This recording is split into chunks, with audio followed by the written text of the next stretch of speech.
Well, hello and welcome to the Shallow Proclamation. My name is Paul, and as always, I'm joined by. Thomas, hello. And if you're joining us for the first time, we are watching through every part of Doctor Who from 1963 onwards. We're partway through, or we've just finished season 7, the first season of the John Pertwee era, and we are taking a bit of a break to watch the new Ncuti Gatwa season because that's literally on our screens at the moment. So our format, if you're joining us again for the first time, is that with all the classic stuff, normally I've seen it all. Thomas, you've not seen any of it. You have seen everything from 2005 onwards anyway, haven't you? And so coming to these ones, they're generally new to both of us. However, in the interest of being honest, I have watched both of the first 2 episodes at midnight on the Friday night that they came out. Whereas you've not seen any of this yet, so it's fresh to you. Still fresh to me though, because I was quite late when I watched them, and particularly during the second one, I was quite tired. So yeah, it'll be interesting to see what we make of it. We're trying to be positive about things, trying to give things we like, but also we're going to be honest about stuff. Let us know what you think of these stories down in the comments. We always like to engage with the viewers there. You can also join our Discord server for more Doctor Who chat. There's a link for that in the description. And yeah, it wouldn't hurt if you gave the channel a quick subscribe or like the video, because that helps us get seen. And we've enjoyed kind of getting to know more and more people kind of on here who like a bit of Doctor Who as well. And it'd be interesting to see what people make of this, because it's a bit of a soft reboot. This new Disney Doctor Who RTD2 era. Yeah, it's called season 1, isn't it? Season 1, aren't they? Because particularly for I think it's really for the Disney Plus audience that, you know, if you go on Disney Plus and you find Doctor Who and it starts at season, is it 14 technically? Right, yeah.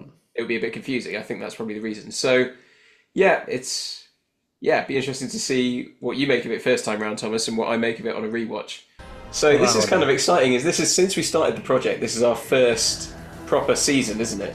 It is, yeah. Because we had the Power of the Doctor, which was a one-off, and we had the Christmas, or we had the 60th anniversary specials, and then of course the Christmas one. And straight in with the title sequence. Oh, this is new. Yeah, I was going to say, I think there've been a few tweaks. Yeah. Space babies. Okay, hit me with it, baby. Right, so this is where we left off, isn't it? Picking straight up from the end of the church on Ruby Road here. Quite like the drums in this bit. I don't know. I noticed it the other day as well. Nice. I think maybe it's just got a good sound. It's called the TARDIS. Ooh. Nice. But hold on, I can't call you Doctor. No, I want to know your name. Yeah, that's tricky. Because I was adopted, and the planet that took me in, they were kind of posh. They used titles like the Doctor, or the Bishop, or the Rani, or the Conquistador. Say Doctor for 1,000 years, and it becomes my name. Okay. The planet, parking that. 1,000 years, double parked. So, you're a doctor. He was adopted, Paul. Yeah, Police box. No. it seems baffling to me to lean into the timeless child thing when you could just leave that. So the one that was adopted was the only one left? I am the last of the Time Lords. And Again. Once again. Well, yeah. I do kind of like that idea, though. So I don't know. I mean, I liked it, but I feel like we'd done that, you know? we had done that. So that scene, to me, felt very exposition-y for a new audience. Yeah. And also, I'll be honest, when I first watched it, it felt a bit clunky. Yeah, they kind of just get it all out of the way, don't they? Yeah. Cool. Glad we got that off our chest. That's so beautiful. So that's a scene from the trailer. Yes. Welcome to Jurassic Park. Oh. What's wrong?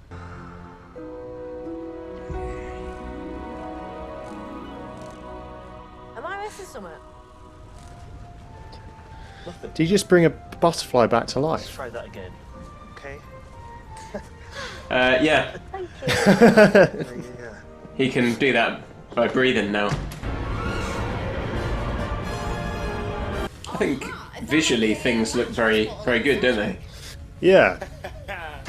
Had some good sort of CGI shots, the space station, spaceship there, and the planets and the stuff behind it. Oh, it's broken. Oh, part of the Genesis machine. What is it with you and babies? I wonder whether the idea of a planet going sterile and then boosting the population with baby farms is similar to, this is very end of the world, isn't it? Just say before. Yes, yes, it is. But I wonder if it's a way of bringing back Gallifrey Interesting. further down the road. We went to the stars. It's quite a disturbing concept, isn't it? Growing babies in jars, like artificially. 10 minutes ago, But they haven't really framed it as a dystopian thing as such. It's like, oh yeah, sometimes, you know, planet's got to do what it's got to do. See, again, this is very end of the world, isn't it? So, my son is Where's my mum's down there? My mum's Yeah, gone. Give me setting a up phone. the mobile phone. Yeah, Yeah, which again, this is why it feels like a soft reboot. But when I watched this the other night, I was kind of watching this, going like, well, we've already done all this. Like, it just feels like RTD was retreading the same ground again. right. Yeah, And I was finding that a bit frustrating because it just like this. I can call my mum and I'll feel okay that I'm millions of years in the future or whatever.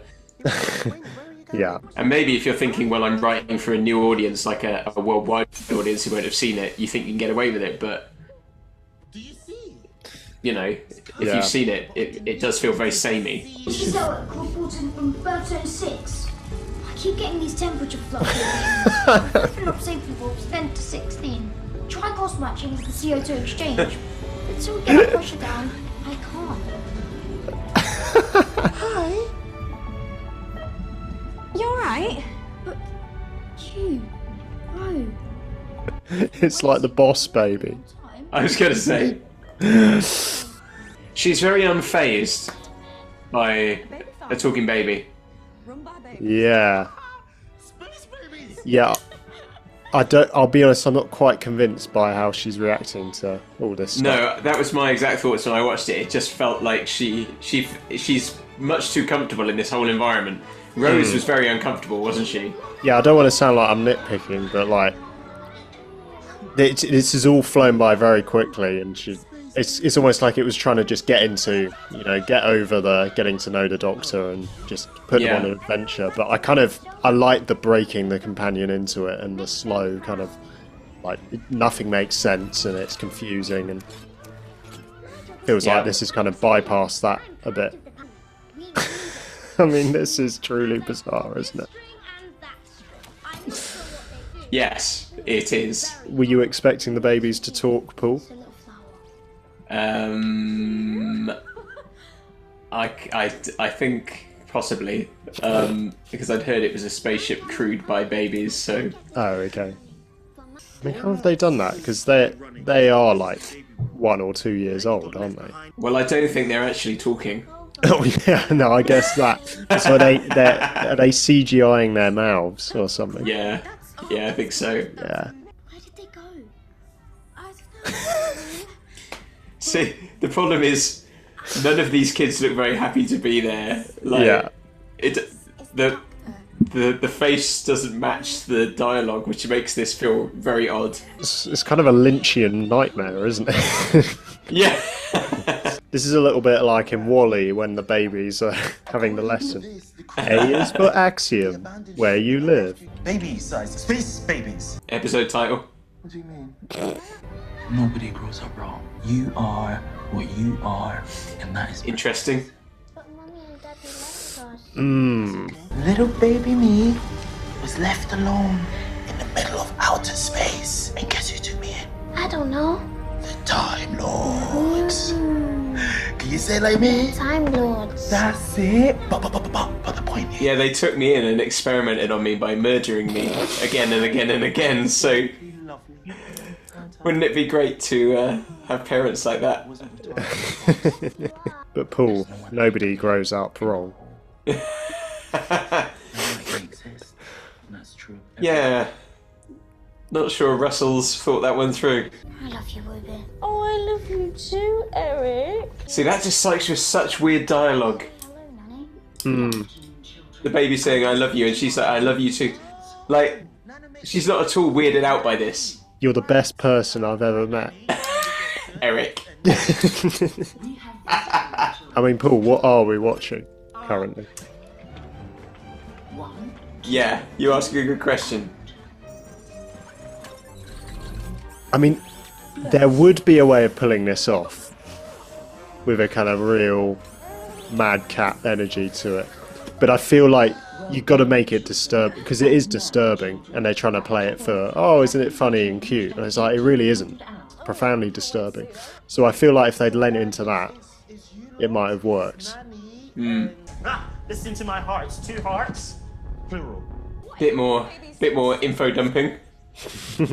I think I might have gauged from your face at the start and now that this might not be the best episode of Doctor Who you've ever seen. I think that would be a fair assessment. Oh, it's that woman again. See, that's we're setting a bit of mystery here. Interestingly, that snow does not look like it's remotely in the room with them. Like, yeah. It's like a memory just came through. Where's it coming from? You were born.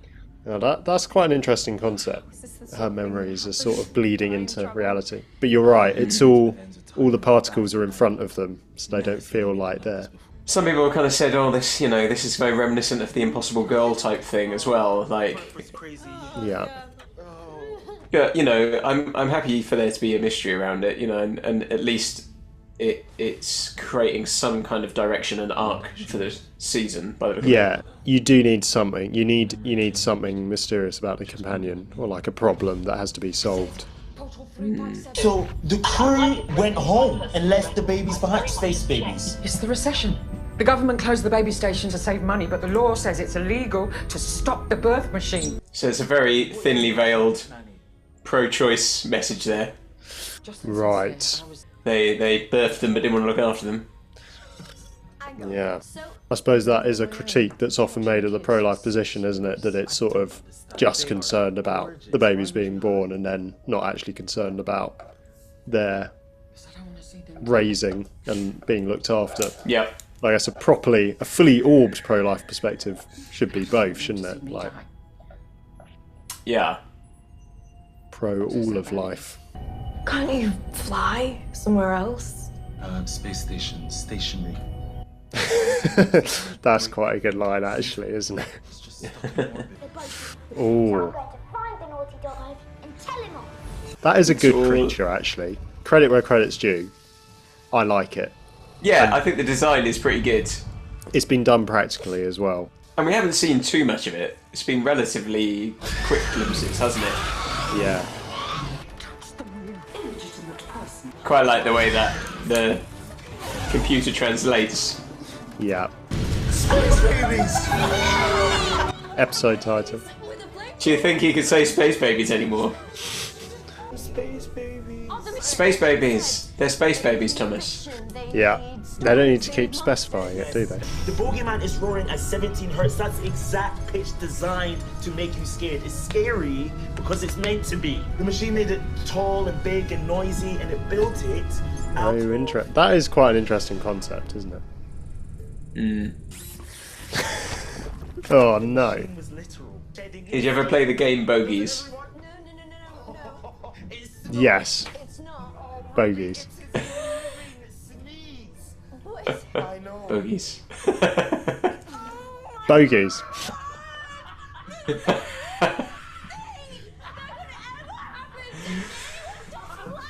Bogies.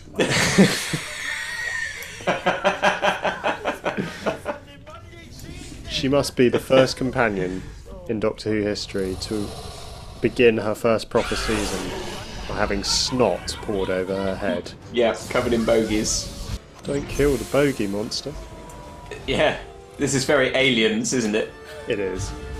Get away from her, you... Oh no, I kind of feel sorry for it now. Well, that's just snot on. It's a bit of a blow. That feels like a weird point to do flashbacks. It does for the snot monster that we've become deeply invested in as a character. Mate, this is one of the most emotional deaths in Doctor Who.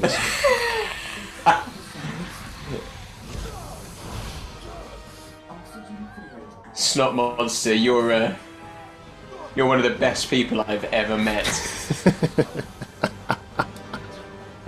This is where those gloves would be useful again, isn't it?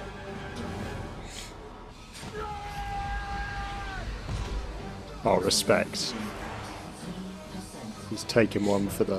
Do you reckon they're going to hug after this?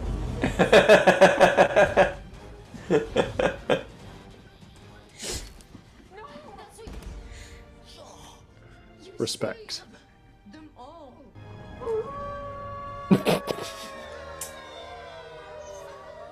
And now this snot monster howls like a dog. Space babies, Thomas. Episode title. Space babies, Thomas. Oh gosh.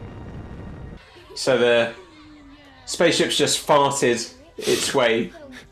Out of It's orbit. just lit a fart. I mean, Yeah. that's an incredible amount of thrust that would take, isn't it? No idea how they're going to stop it at the other end, but presumably they'll just crash into the planet. But Might enter their orbit, I guess. I'd love to say that's the strangest part of the episode. Whole universe at my fingertips. See, I like this little theme that Murray Gold's done. yeah, some of the music's been quite good. Da-da-da-da-da. I mean, if she says yes after that introduction, she'll survive anything. Yes, we did. See, yeah, We did. We did. she's did, doing better Thomas. here. Well, yeah, yeah, it is a bit annoying the way it's written, but I think I'm more convinced by her here. It's when she does like kind of the mortified look, I just don't quite buy it. Yeah. There is one thing that I can never do, Ooh. and that's take you to that church Let's lick his elbow. that Christmas. That's Absolutely never. Oh, interesting. But you've got a time machine. If you change one thing, a single snowflake, that could change your birth mother's story, and then you would never meet me, So it seems like we're setting up for the things here, aren't we? and we would fall into the deepest, darkest paradox, Ruby. Trust me. I think that snow was a warning. Yes, this is good. This is good. This is the level of foreshadowing and threat we need. Well, it's a pity. Because I disagree. Ooh. And if you let me finish, we are going to go see my mum at Christmas. Right now. Come on. And Ruby phoned. She said I love you and ran off. No word from her since. What sort of Christmas is this? That's nice. It all started with this. Not doing very well there, Flat, is it? Yeah, he's being a bit careless with how he parks the TARDIS, isn't he? DNA scan. That's a bit like when the 11th Doctor scans Amy. Amy, yeah. She's pregnant. Abbey Road Studios! Everything's gone dull. If music is gone, that means everything is changing. That's what Vicky said. He said, my legions are coming. I can't fight this thing. Yeah, let's go with your thoughts on it, mate, because obviously you've not seen it before. This is my second watch through. And just give us your initial reactions. Yeah. Well, I want to put this as fairly and charitably as I possibly can. It's rubbish.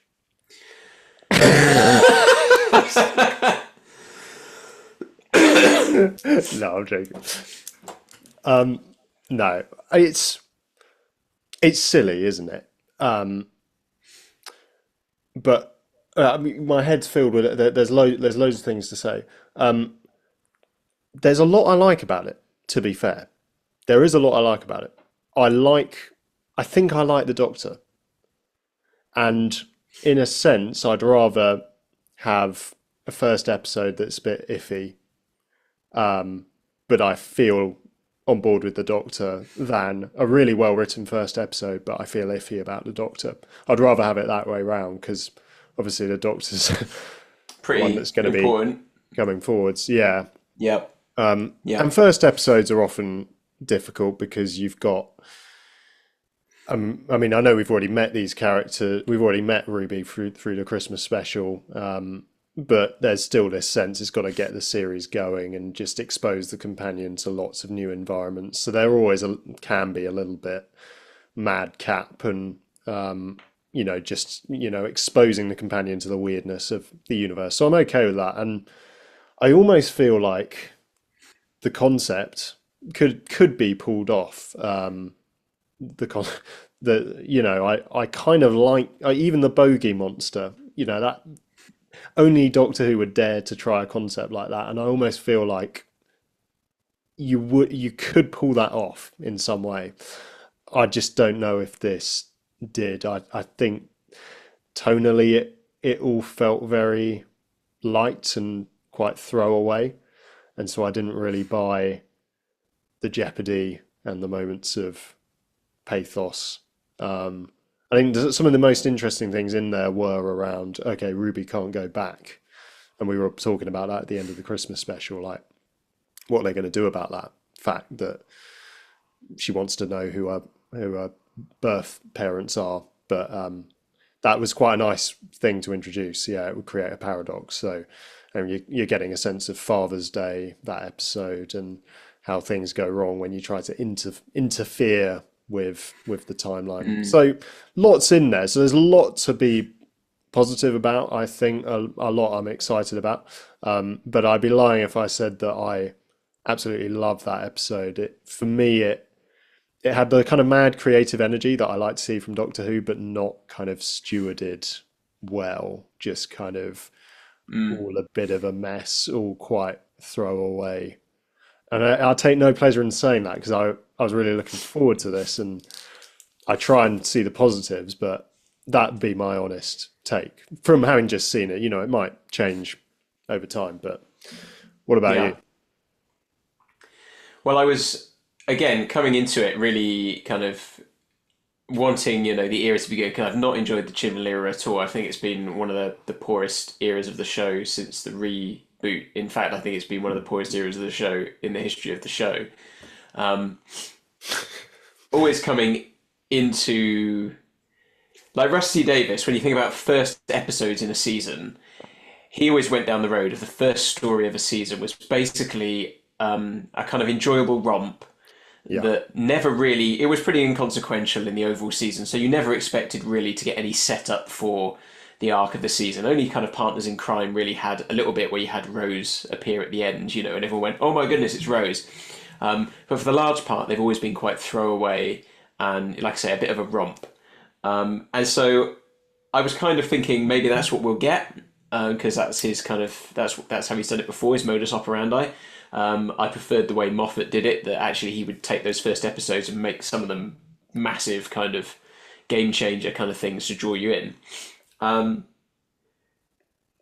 be honest, coming out of this when I watched it as it went out at midnight on iPlayer. I came away from the end of that thinking like that is one of the worst episodes of Doctor Who I've ever seen. Now on second watch, I didn't think it was quite as bad. I think again, it's got that kind of it's a romp. It's inconsequential, like you say, a bit throwaway, which I was expecting. But it felt to me just like stupid, it was like a stupid thing, it was silly, like something on CBeebies. I've seen some people talk about it a bit more having like a Sarah Jane Adventures feel than the Doctor Who feel. And some people said, oh, clear, I've seen people saying like, oh, well, clearly people never watched Doctor Who. In the first episode, like Rose, there was a wheelie bin that tried to eat people, and then we had farting aliens because people were saying, "Oh my goodness, the ship farts," and they all get back to the planet.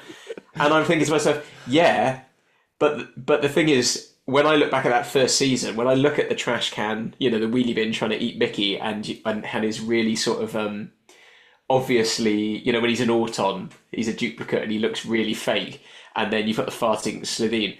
I remember watching that at the time and just being like, this is embarrassing. Like, I didn't enjoy that Christopher Eccleston series. Those weren't the parts that you were fond of in No, it wasn't. It was everything that I would not want to appear in Doctor Who again. Like, where it's sending itself up almost. And so I felt that about this, that it just felt like stupid. Mm-hmm. It was better on second watch, but again, it's that having a farting spaceship, a creature made of their bogies. The baby thing doesn't really work for me. Like you said, if you could play it as a dystopian thing and make it quite dark, and I think that would have been much better. But to have these, and the fact that there's the uncanny valley thing, of course, because they're babies and they're talking. But that never, all these babies look terrified the whole time, like they've been plonked in a situation. So the faces never match up with the dialogue, really.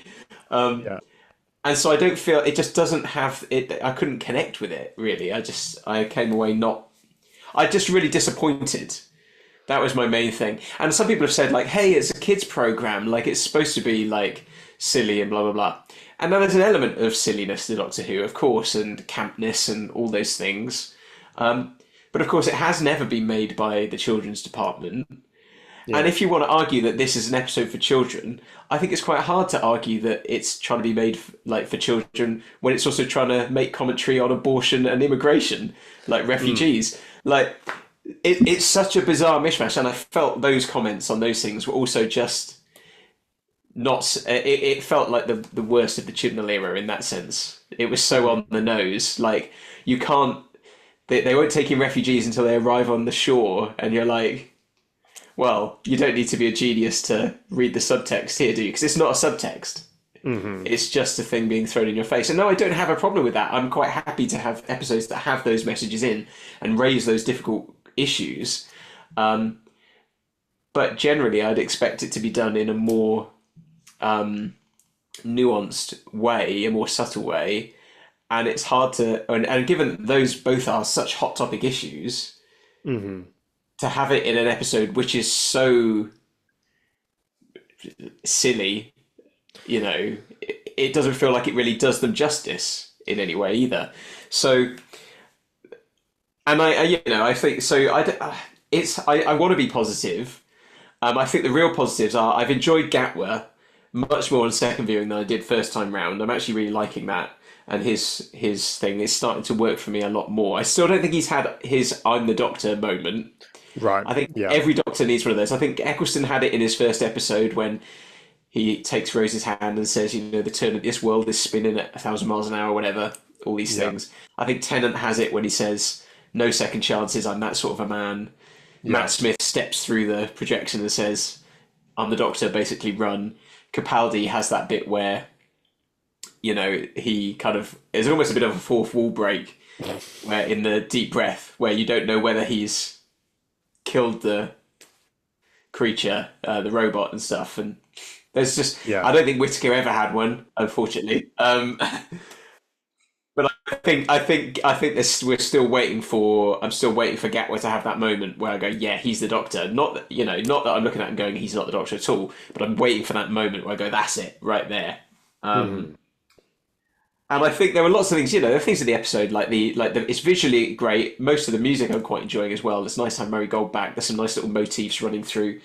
And there were some nice ideas in the dialogue as well. Some of the stuff with the translation of what the nanny was saying, baby-friendly language. Some funny humour in there. But I also felt, like I said, as we watched it, that there were parts of it that just felt like a bit of a retread of things like the end of the world with the phone and the shot looking down on the planet. So I think really, I was just expecting more. I was expecting it to be fresh. And it got me a bit concerned that maybe Rusty Davies didn't have any fresh ideas. So because initially when we were told he was coming back, I was like, this is going to be brilliant because it was such a great era of the show, in my opinion. But you don't want it just to be a retread. You want it to be something fresh and new. And I think where this felt. Have you ever seen The American Office? No, not much. I've seen a few episodes of it. Yeah. Yeah, like the first however many episodes of The American Office follow the same storylines as the British Office. Yeah. And it just feels a bit weird because you just feel like you're watching the same thing again. But it's not quite as new and fresh because it's being, just repeated. So there was an element of that for me. Yeah, which I'm gutted about because I wanted to like this more than I liked it, but I just felt it was not to start a new era off. I think you need something stronger. And like I said, Rusty Davis, he's always done that kind of frothy first episode. But I prefer the way Moffat did it, where you have a big thing to grab you and get you in. And I think actually maybe television has changed in the 20 years as well. That like you got stuff on Netflix now, and that the first episode of something has to grab you. Otherwise, you just think, oh, we probably won't bother watching the next one. I'd be very intrigued by what newcomers made of it. If you'd never seen it before at all. Yeah. Like, and that'd be nice to know in the comments. Like, if you've never watched Doctor Who before this episode, what did you make of it? And then it'd be interesting to know if you go back to other stuff, would you just find it so different? Yeah. I don't know. The good news is, I do think the second episode is an improvement. Okay, well that's good. From what you're saying, it wouldn't be hard on this first one, but sure. But maybe we should get to it. But yeah, I mean, if you've watched this far, I know that what I don't want the comments to descend into is people just basically like a pissing contest between people, right? Saying like, oh, if you hate this, you're clearly blah blah blah, or people saying, oh, Doctor Who's dead, because I mean that's just not constructive. Like, hopefully, I feel I'd like to think that we're trying to at least find some good, and the critiques we're giving are not completely just unfair. Because what frustrates me as well, what I say we're trying doing on this channel, Thomas, is that we always try and do an honest reaction. Yeah. And I think there's a lot of reaction channels, because I watch people's reactions quite often, and I just think sometimes you can't possibly love everything this much. And I think sometimes people do it because they want people to keep subscribing and pay the Patreon. Yeah. Whereas we don't have any Patreon. So we don't mind saying what we really think, but yeah, and I mean, seeing what we've got of the new RTD era so far, I mean, we had our issues with the 360th specials, but I think the giggle, that to me felt like a strong episode. So that got me quite excited. The Christmas special was very frothy and silly, but I kind of forgave it because it was a Christmas special. And even that actually had some more serious emotional moments that I believed. So I guess coming into this, I was hoping, okay, I'm all right for it to be a bit silly, but kind of want to, get excited about the season ahead. I wouldn't say that has got me especially excited about the season ahead, as you've said. But maybe the next one. But it is sowing some seeds. It is sowing some seeds. So they were sowed in the Christmas one. But they were sowed in the Christmas one with Ruby and who's her mum and stuff, and that's clearly going to play into the thing. And the Doctor saying, if we ever went there, we'd fall into the deepest, darkest paradox and stuff. So they're seeding things there, aren't they? Yeah, yeah. And again, whether people want to say that feels like a rehash of The Impossible Girl, we'll see. We'll see how it plays out. I think the second episode might give us some more things to chat about there, but yeah. All right. Oh, amazing. Well, we'll get into that now, but thanks for watching, everyone. Our reaction to the next episode will come out very soon, but thanks for watching. Do subscribe if you want to stay in the loop, and do join our Discord community in the link below. Goodbye. Bye-bye.